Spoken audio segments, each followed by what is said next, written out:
I can absolutely, categorically say, without any hesitation, when you look from the above image of me making that move, does my handle move forwards?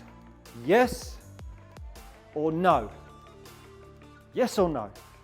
In the next 10 or 15 minutes, this, my friends, is going to be the most pivotal golf instructional video that you ever watch. I did a video a good few months ago, what happens next. I talked about how the golf club on the way down must move forwards. Now, for a lot of you, you will have without doubt, if you have spent enough time on the internet and even had a good few lessons in person, you will have been asked to move the golf club from the top of the backswing down to the side. And you will even see the likes of Justin Rose working the golf club down behind him in an effort to swing the golf club out to the right. I believe that this is one of the most faulty moves in golf that you can ever generate. And I'm going to explain why.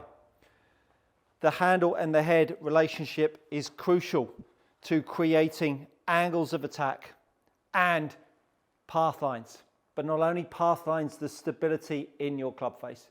The stability in your club face, that is going to line it all up, point the face at the target, create an angle of attack, and not only that, the ball compression that you are all dying for. When we swing the golf club from the inside and out to the right, that always is going to offer the face up. Now today, what I want to talk about is the transition phase. I've had a lot of golfers ask me, Stuart, how do I transition from out to down in what feels like a moment in the golf swing? Now, a lot of the problems with the transition phase from the pull moving forwards to the dropping of the handle down will ultimately come from the lag and load in the golf swing. The more that we lag and load the golf club, and this is what I mean by lag and load. Can you see that the angle on the way down is increasing? That angle increasing gives us more time, and it gives us a bigger differential between the head and the handle. When I don't have any wrist set, when I move the handle, the head moves directly the same. When I create handle movement and I create set, so you can see that the head is not moving, but the handle is, now all of a sudden I can create more motion with the handle without the head moving. And that's a scary thought. That is the magic of the best players in the world. The magic that they have to allow them to load the golf club. That loading of the golf club that is loaded through the shoulders is allowing the golfer to generate some speed. But not only that, it allows the golfer to pull the handle more forwards. When you now start to pull that handle more forwards, because the handle's moved forwards, but look how the club head has stayed in the same spot, it gives me a time in the downswing to now start to move the handle back in without the club head moving.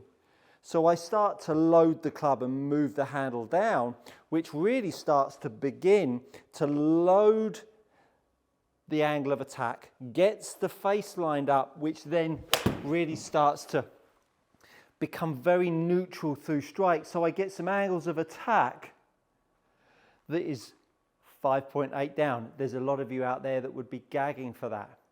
Now I want to pick the broom up. The broom is crucial. Like I said, I've delivered a 6-part broom series, and this is the 7th video on the broom. But it's really discussing how we get the handle forwards and the handle down. This broom is heavy, and I had a great comment the other day from one of my YouTube subscribers, community, family members. He went down the range and he talked about how he tried to make the golf club feel as heavy as a broom. When you make the golf club feel as heavy as a broom, it gives you time to load the club, move the handle, and line the face back up. So this moment where I'm moving the handle and you can see the golf club setting, or the broom setting in this case, this moment that I'm pulling, where the head is almost still going back and I'm pulling the handle forwards. And if you haven't seen it, this video up here talks about that load and pull in the downswing. When we load and pull the golf club, now the handle's moved out. And it's at this point that when the head is moving back and I move the handle forwards, when I feel that golf club load, now I have to simply move the handle back in towards me, which is starting to really get that club head swing out. So there's the load and the pull, moving the hand towards the ball line and then moving the handle back underneath me. Look at how this face is lining back up. To get the sensation of how to acquire that, we get the golf club back out and we take it in the left hand. We now take the left thumb off of the golf club. That left thumb creates too much influence. I want to take the influence away and just think about this hand as being simply a pivot point without influence from the thumb. It's a major influence. Now when I make some swings just with my left hand, I'm able to feel the load in the shaft. And as I move the handle forwards and the load in the shaft, now with the handle forwards, as I load that shaft, can you see how far the club head is back? Now I can't keep pulling in that direction.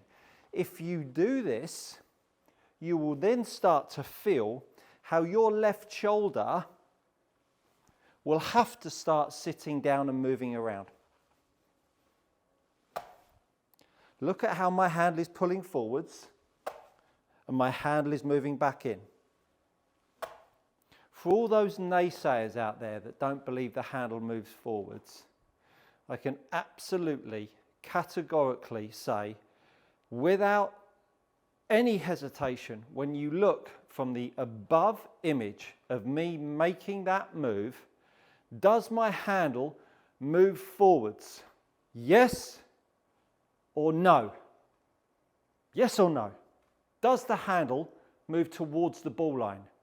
Yes, it does. So why would you not feel that happen? If you made the handle and the head move forwards at the same time, you've got a problem. But if you've now got an opportunity to load the club, there's the load, which most amateurs don't do because they've got a crap golf grip. If you want a good golf grip, go check that one out. And I'm so defiant because I do this every day of the week. I've worked with some of the best players in the world and I make 99.99% of golfers better. There's going to be people that I miss on, but I promise you, this is without doubt the holy grail to making your golf better than it is today. So if you've got yourself a good grip and you can start to sense how this handle can move forwards with load, look at the club shaft loading. Now you will be able to start to feel a differential between the handle moving forwards and the head moving back. And it's that gap that gives you the time to now move the handle back in. If you've got a handle that moves out and a head that moves out, you're not going to be able to achieve it because the club head's going to be too far away from you. And that's why so many naysayers will go, what are you doing? I'm coming so far over the top of it. I had someone the other day, I'm coming so far over the top of it doing that. Well, that's because your handle and your head are doing the same thing. Is my handle and my head doing the same thing? I'm moving the handle forwards. Where the head's going? Head's going back, isn't it? So the handle may be coming forwards, but the head isn't coming forwards. So we'll go back to the broom. I move the handle forwards, the broom is back. Now I move the handle in and I line the face up.